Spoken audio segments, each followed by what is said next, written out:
Welcome to clue today news. Rangareddy జిల్లా తలకొండపల్లి మండల చీపునుంతల గ్రామంలో కల్వకుర్తి మాజీ ఎమ్మెల్యే జైపాల్ యాదవ్ మీడియా సమావేశంలో మాట్లాడుతూ గ్రీన్ ఫీల్డ్ RRR ఫోర్త్ సిటీల పేరుతో కాంగ్రెస్ ప్రభుత్వం రైతుల భూములు లాక్కునే ప్రయత్నం చేస్తుందని ఈ సందర్భంగా అన్నారు. రైతుల పొలాలు బలవంతంగా తీసుకుంటే ప్రజల తిరుగుబాటు తమ వద్దని హెచ్చరించారు. కాంగ్రెస్ ప్రభుత్వం నియంత పాలన చేస్తుందని విమర్శించారు. ప్రభుత్వ భూములు తీసుకుంటే ఎకరానికి 3 కోట్లు చెల్లించాలని డిమాండ్ చేశారు. చిత్తశుద్ధి ఉంటే గ్యారంటీలను అమలు చేయాలని డిమాండ్ చేశారు. తెలంగాణ గౌరవ హైకోర్టు రాష్ట్ర ప్రభుత్వానికి ఒక డైరెక్షన్ ఇవ్వడం జరిగింది. Green field road Bonguluru gate ORR 13వ ఎగ్జిట్ నుంచి రంగారెడ్డి కలెక్టరు ముందు నుంచి లేమూరు, రాచలూరు, తిమ్మాపూర్ 20 కిలోమీటర్ల రోడ్డు. ఆ రోడ్డు చేపట్టకూడదు, మీరు టెండర్స్ నిలుపుదల చేయాలని చెప్పి తెలంగాణ హైకోర్టు ఈ తెలంగాణ ప్రభుత్వానికి ఒక తాకీదు పంపడం జరిగింది, ఒక డైరెక్షన్ ఇవ్వడం జరిగింది. హైకోర్టు ఇచ్చినటువంటి ఆదేశాలను ఇలా రైతులందరూ కూడా స్వాగతం పలుకుతున్నారు, మేము కూడా స్వాగతం పలుకుతున్నాం. ఎందుకంటే ఈ రాష్ట్ర ప్రభుత్వము హడావిడిగా తిమ్మాపూర్లో ఒక స్కిల్ యూనివర్సిటీ ఏర్పాటు చేస్తామని చెప్పి దానికి సంబంధించి బొంగుళూరు గేటు 13వ ఎగ్జిట్ నుంచి అటు కందుకూరు మండలము, ఇటు ఇబ్రాహీంపేట మండలం, ఇక్కడ కడతాల్ మండలం, తర్వాత ఆమనగల్ మండలం సంబంధించి 41 కిలోమీటర్ల రోడ్డును, అది 6 లైన్ల రోడ్డు, రేడియల్ రోడ్ అంటారు. దానికి సుమారు ఒక 3,000 కోట్ల రూపాయలు రోడ్ నిర్మాణానికి టెండర్లు పిలవడానికి, అందులో 4,000 రూపాయల కోట్లు, 4,000 కోట్ల రూపాయలతోటి టెండర్స్ పిలవడానికి ఫస్ట్ ఫేజ్ కింద 2,000 కోట్ల రూపాయల టెండర్స్. గ్రామ పెద్దలు, గ్రామస్తులు, రైతులు మొత్తం కూడా ఒక కోరిక కోరింది. వాళ్ళ సొంతం కొరకు కాదు, వాళ్ళ స్వార్థం కొరకు కాదు. మా గ్రామం బాగుపడాలి, కలకాలం పాడి పంటలతో పులతూగాలి. మా గ్రామానికి నువ్వు ఈ కార్యక్రమం చేపట్టాలంటే ఏ కార్యక్రమాన్ని అడిగితే ఇక్కడ అమరాయ చెరువు అనే ఒకటి ఉంది, అది గండి పడిపోయింది. కొన్ని సంవత్సరాల నుంచి మొత్తం కూడా నీళ్లు వృధాగా పోతున్నాయి. రైతులకు భూగర్భ జలం తగ్గిపోయింది, పంటలు మంతలేవు. కాబట్టి నువ్వు అమరాయ చెరువును వెంటనే నిర్మాణం చేయాలంటే ఆ కాలంలో 1999 సంవత్సరంలో అప్పుడు నేను ఎన్టీ రామారావు గారు ఉన్నారు, చంద్రబాబు నాయుడు ఉన్నారు.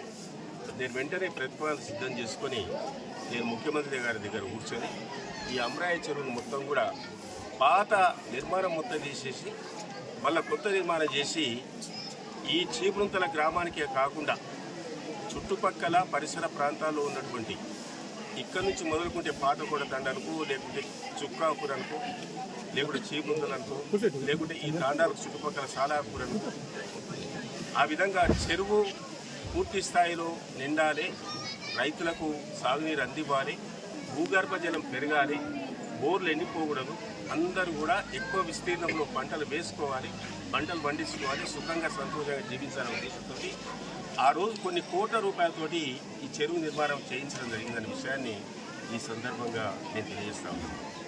అదే ప్రేమతోటి, అదే ఆధారాలతోటి ఈరోజు చీపునుంతల గ్రామం నేను ఎప్పుడు వచ్చినా చాలా గౌరవంగా వాళ్ళు ఆదరిస్తారు.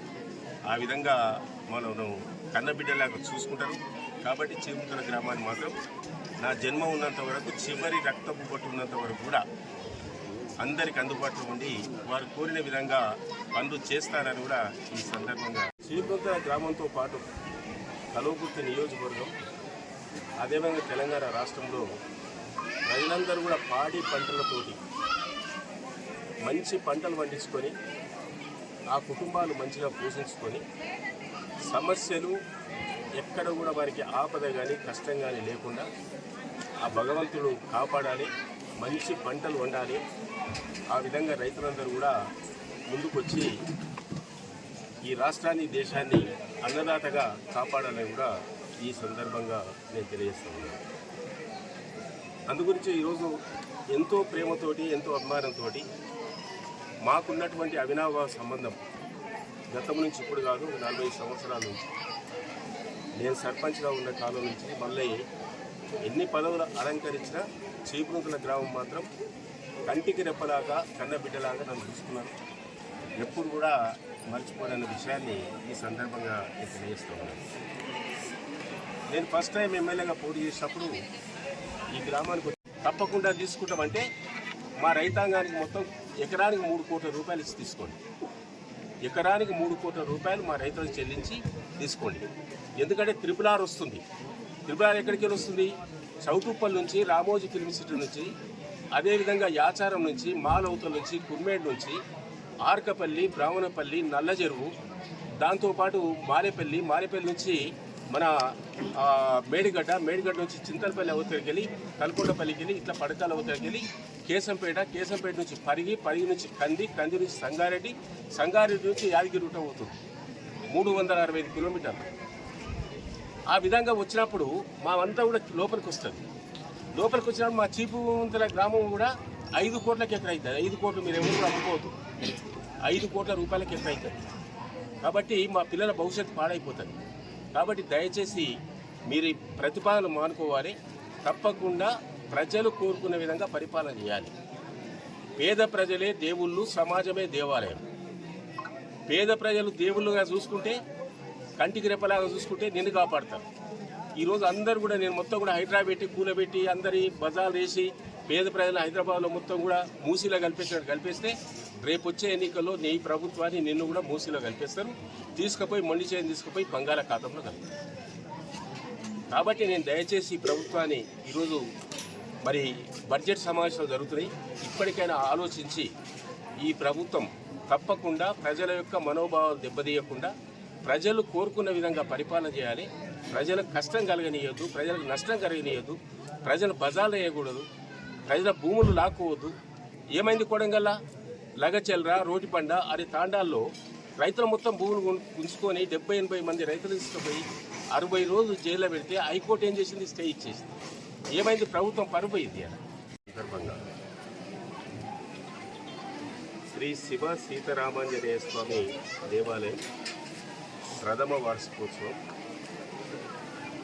గ్రామస్తులందరూ కూడా కలిసికట్టుగా మరి సాంప్రదాయబద్ధంగా వేద పండితులైనటువంటి బ్రాహ్మణోత్తముల చేత హోమ కార్యక్రమాలు కానీ, అభిషేక కార్యక్రమాలు కానీ, పూజా కార్యక్రమాలు కానీ అన్నీ కూడా నిర్విఘ్నంగా నిన్నటి నుంచి ఈరోజు వరకు కూడా విజయవంతంగా పూర్తి చేసి భవిష్యత్తులో ఈ గ్రామం అన్ని రంగాల్లో అభివృద్ధి చెందాలని, ప్రజలందరూ కూడా సుఖ సంతోషాలతో కుటుంబాన్ని పోషించుకొని జీవన ప్రమాణాలు పెంచుకోవాలని చెప్పి పుట్టినటువంటి బిడ్డల మొత్తం కూడా చదివించుకొని భవిష్యత్తులో ఈ గ్రామానికి జాతీయ స్థాయిలో, అంతర్జాతీయ స్థాయిలో మంచి పేరు ప్రఖ్యాతులు ఇవ్వడానికి అందరూ కూడా కలిసికట్టుగా ఈ కార్యక్రమాన్ని దిగ్విజయంగా పూర్తి చేసేందుకు నేను నా తరఫున, కల్వకుర్తి ప్రజల తరఫున అందరికీ కూడా శుభాకాంక్షలు, శుభాభినందనలు తెలియజేస్తాను.